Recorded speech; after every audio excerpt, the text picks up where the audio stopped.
নমস্কাৰ বন্ধু বান্ধৱীসকল, ঔষধি গুণেৰে ভৰা আৰু অতি সহজভাৱে বনোৱা হেলচি শাকৰ ৰেচিপি এটালৈ পুনৰ আপোনালোকৰ মাজলৈ আহিলোঁ।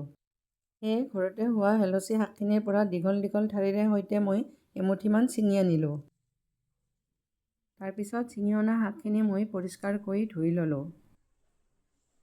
পৰিষ্কাৰ কৰি ধুই লোৱা শাকমুঠি মই এডাল সূতাৰে এতিয়া গাঁঠি ল'ম। সেয়ে শাকমুঠি মই বান্ধি ল'লোঁ। শাকমুঠি যিহেতুকে মই ভাত বনাওঁতে সিদ্ধ হ'বলৈ দিম, সেয়ে কুকাৰত চাউল ধুই মই পানীৰে সৈতে লৈ ল'লোঁ। আৰু মিডিয়াম চাইজৰ বাকলি এৰুৱাই লোৱা আলু এটা মই ইয়াত লৈ ল'লোঁ।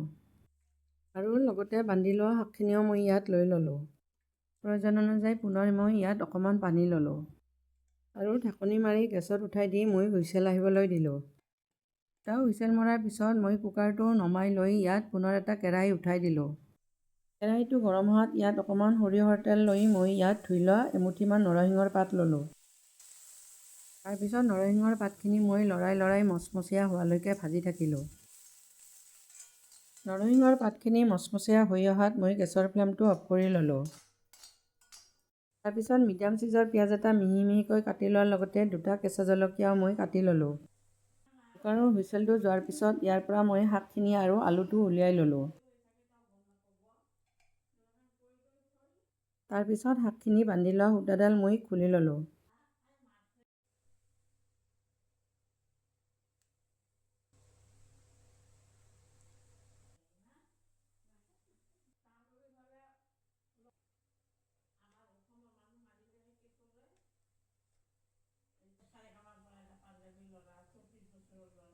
শাকখিনিৰ ওপৰত মই কাটি লোৱা পিঁয়াজ, জলকীয়া আৰু নৰসিংহৰ পাতখিনি লৈ ল'লোঁ। আৰু প্ৰয়োজন অনুযায়ী ইয়াত নিমখ লোৱাৰ লগতে এচামুচ মই কেঁচা সৰিয়হৰ তেল ল'লোঁ। তাৰপিছত এইখিনি ভালদৰে মিহলি কৰি মই পিটিকি ল'লোঁ। অতি সহজভাৱে বনোৱা অকণো তিতা নলগা হেলচি শাকৰ পিটিকাৰ ৰেচিপিটো মোৰ তৈয়াৰ হৈ গ'ল। ৰেচিপিটো চাই কেনেকুৱা লাগিল কমেণ্ট কৰি জনাব। আৰু লগতে লাইক, শ্বেয়াৰ, ছাবস্ক্ৰাইব কৰিবলৈ নাপাহৰিব। আজিলৈ ধন্যবাদ।